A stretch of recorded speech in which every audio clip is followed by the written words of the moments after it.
दोस्तों, आज हम आपको बताने वाले हैं कि कितना भी जरूरी क्यों ना हो जाए, कोई आपसे इन चीजों को उधार मांगी तो सावन के महीने में भूलकर भी ये 4 चीजें किसी को भी ना दे, अन्यथा आपके परिवार में कंगाली देखने को मिल सकती है। नमस्कार दोस्तों, आप सभी का स्वागत है एक बार फिर से हमारे चैनल प्राचीन ज्ञान उपाय में। दोस्तों, आप सभी से रिक्वेस्ट है कि यदि आपको वीडियो पसंद आए तो वीडियो को लाइक करके अपने दोस्तों के साथ शेयर जरूर कीजिएगा। आइए वीडियो शुरू करते हैं।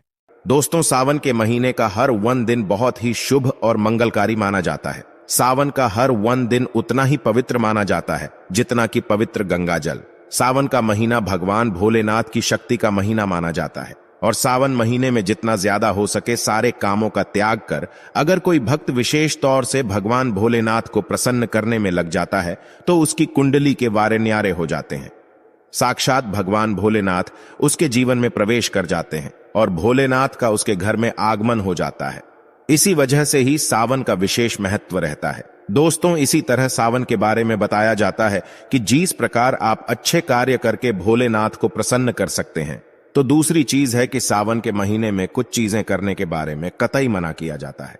इन चीजों का अगर आप सावन के महीने में पालन करते हैं तो परिवार में खुशियां रहती हैं, अन्यथा आपको दुखद प्राप्ति भी हो जाती है।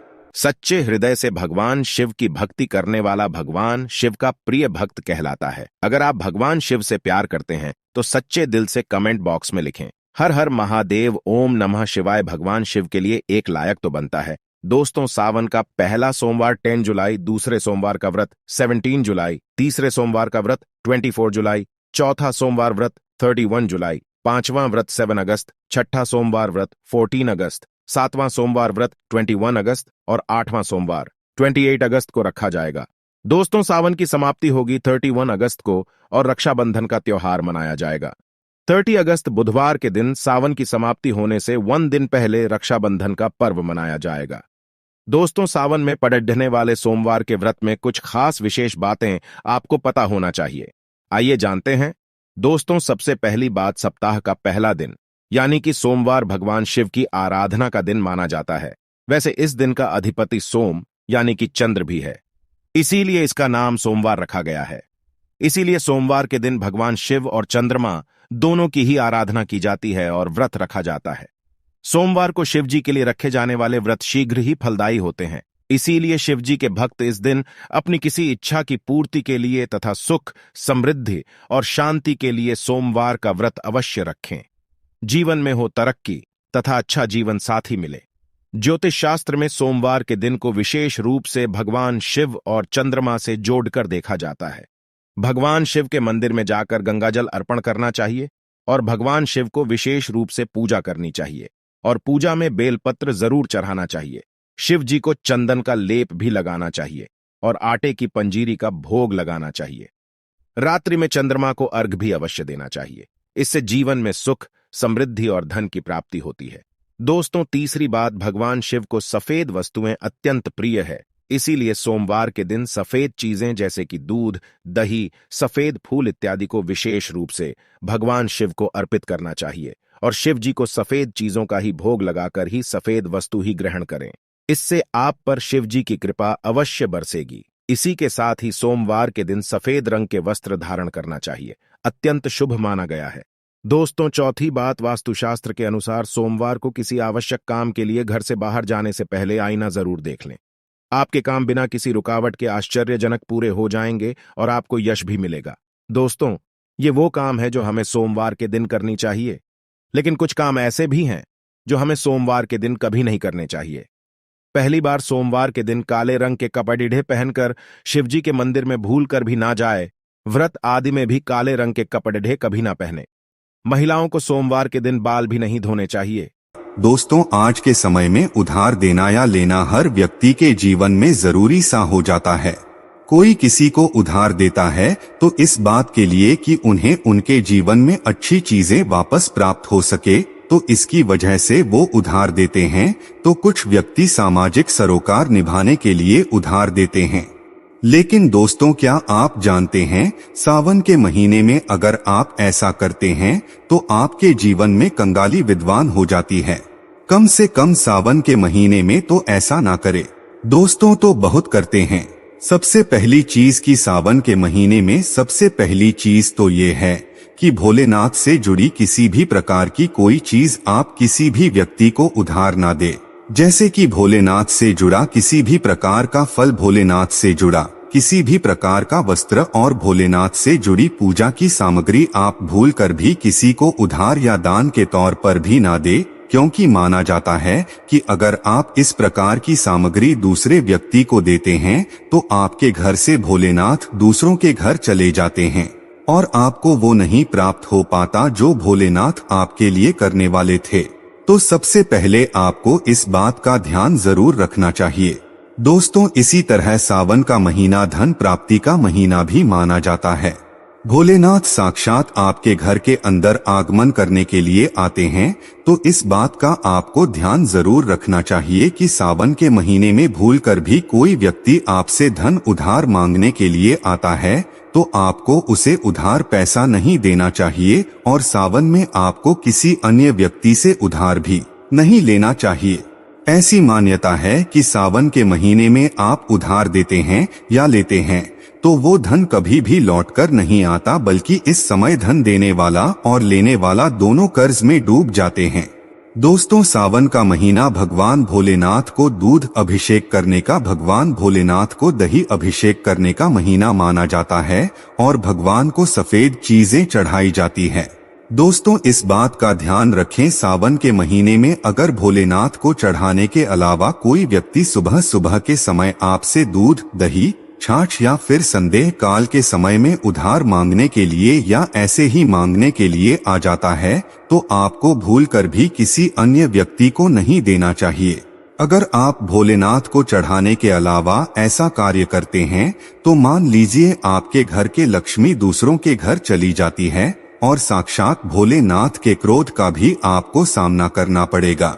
दोस्तों, अगर आप किसी व्यक्ति को गिफ्ट देना चाहते हैं या फिर गिफ्ट के तौर पर कुछ चीजें देना चाहते हैं तो सावन के महीने में भूलकर भी आपको किसी को भी अपनी पहनने वाली घड़ी या फिर बाजार से नई घड़ी खरीदकर आपको नहीं देनी चाहिए, क्योंकि हर व्यक्ति के साथ उसका समय अच्छा या बुरा चलता रहता है।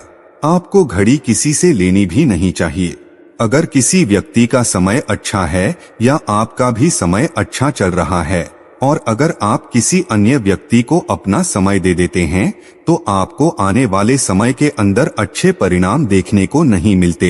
इस बात का आपको जरूर ध्यान रखना चाहिए। दोस्तों, सावन के पवित्र महीने में कुछ चीजें ऐसी होती हैं जो आपके घर की सुख समृद्धि से जुड़ी होती है, तो ऐसे में बहुत चीजें किसी भी व्यक्ति को उधार नहीं देनी चाहिए, वो भी संध्या काल होने के बाद। जैसे कि कोई आपसे लहसुन, प्याज, दूध, दही तथा उधार पैसे भी मांगने के लिए आता है तो जब सूर्य उदय होता है, सावन के समय सुबह सुबह या फिर सूर्यास्त हो जाता है, तब ऐसे में इन दोनों समय में आपको घर की समृद्धि दूसरों को भूलकर भी नहीं देनी चाहिए।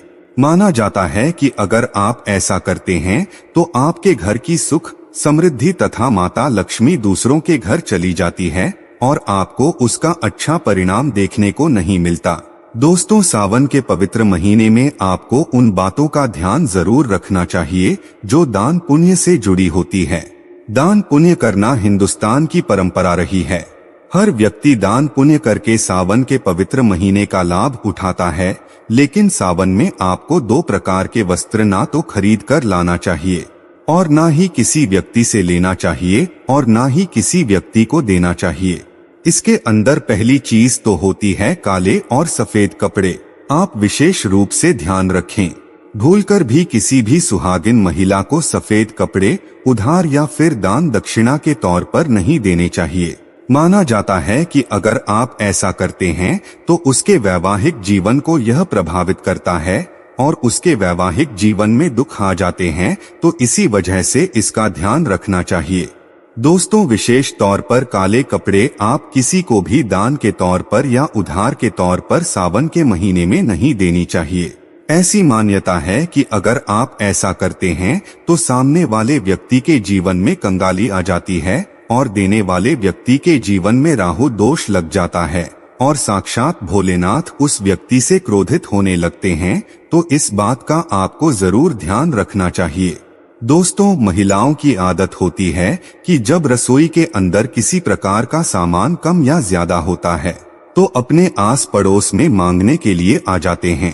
तेल, घी या फिर अपने घर की हल्दी, ये तीनों चीजें सौभाग्य का प्रतीक मानी जाती है। जिसे घर में ये चीजें होती है, माना जाता है कि सावन के महीने के बाद उसके घर में सुख समृद्धि बनी रहती है। तो सावन के महीने में अपने घर से किसी को भी भूल कर भी इस प्रकार की चीजें आपको उधार ना तो देनी चाहिए और ना ही लेनी चाहिए। अगर आप ये गलती करते हैं तो देखते ही देखते आपके परिवार पर दुखद परिणाम देखने को मिल सकते हैं और आपके घर की सुख समृद्धि दूसरों के घर चली जाती है। दोस्तों, सावन के महीने में बासी रोटी दान नहीं करनी चाहिए, ना ही किसी जानवर को खिलानी चाहिए। बासी रोटी हमेशा बसी ही कहलाती है। इसीलिए अगर आप भोले बाबा की कृपा पाना चाहते हैं तो ऐसे में ताजी रोटी तथा ताजे बने चावल ही खिलाने चाहिए। इससे भगवान भोलेनाथ बहुत खुश होते हैं। किसी को भी दान के तौर पर या फिर पहने हुए कपड़े किसी को भी ऐसे ही नहीं देनी चाहिए। माना जाता है कि अगर आप अपने पहने हुए कपड़े किसी अन्य व्यक्ति को देते हैं तो याद रखिए आपके पहने हुए कपड़ों के साथ आपकी समृद्धि जुड़ी हुई होती है। अगर वो दूसरों के घर चली जाती है तो आपको कंगाली या फिर इस प्रकार की चीजों का सामना करना पड़ता है जो आपके परिवार के लिए अच्छे नहीं होते। तो हमेशा इस बात का ध्यान रखें, अपने पहने हुए कपड़े कभी किसी को ना दें। आप चाहें तो सावन में बाजार से नए कपड़े खरीद कर दान दे सकते हैं। दोस्तों, सावन का महीना सुहाग के लिए विशेष माना जाता है। तो किसी भी सुहागिन महिला की माता लक्ष्मी से जुड़ी चीजें आती हैं जो सुख समृद्धि को बढ़ाती है और यही चीजें मां लक्ष्मी को आमंत्रित करने का कार्य करती है। तो ऐसी चीजों से जुड़ी हुई कोई भी वस्तु आपको किसी भी महिला को नहीं देना चाहिए। सुहागिन महिलाएं विशेष तौर से ध्यान रखें कि अपने माथे पर लगाने वाला सिंदूर तथा गले में धारण करने वाला मंगलसूत्र और तीसरी चीज अपने पैरों में पहनने वाली पायल और चौथी चीज पैरों का बिछुआ और चूड़ियां सुहाग का प्रतीक मानी जाती है। दोस्तों, ये 5 चीजें किसी भी सुहागिन महिलाओं को भूलकर भी ऐसे ही चाहे आपकी बहन ही क्यों ना हो पहनने के लिए नहीं देना चाहिए और ना ही किसी अन्य महिला की पहनने के लिए आपको लेना चाहिए। इस बात का आप ध्यान रखें तो निश्चित तौर पर आपको इसका प्रभाव देखने को मिल जाएगा और देखते ही देखते भोलेनाथ की विशेष कृपा भी आपको देखने को मिल जाएगी। दोस्तों, जो व्यक्ति सावन के महीने में डेली वाले नमक को दान करता है तो उसके बारे न्यारे हो जाते हैं। भगवान भोलेनाथ की कृपा उसके ऊपर सदैव बरसती है। सावन में नमक का दान हर हाल में आपको करना चाहिए। दोस्त, आप वीडियो के अंत तक आ ही गए हैं तो आपसे रिक्वेस्ट है, चैनल पर पहली बार आए हैं तो चैनल को सब्सक्राइब करके बेल आइकन को ऑन कर ले और वीडियो पसंद आया हो तो अपने दोस्तों को शेयर कर दे ताकि उनको भी फायदा हो सके। धन्यवाद।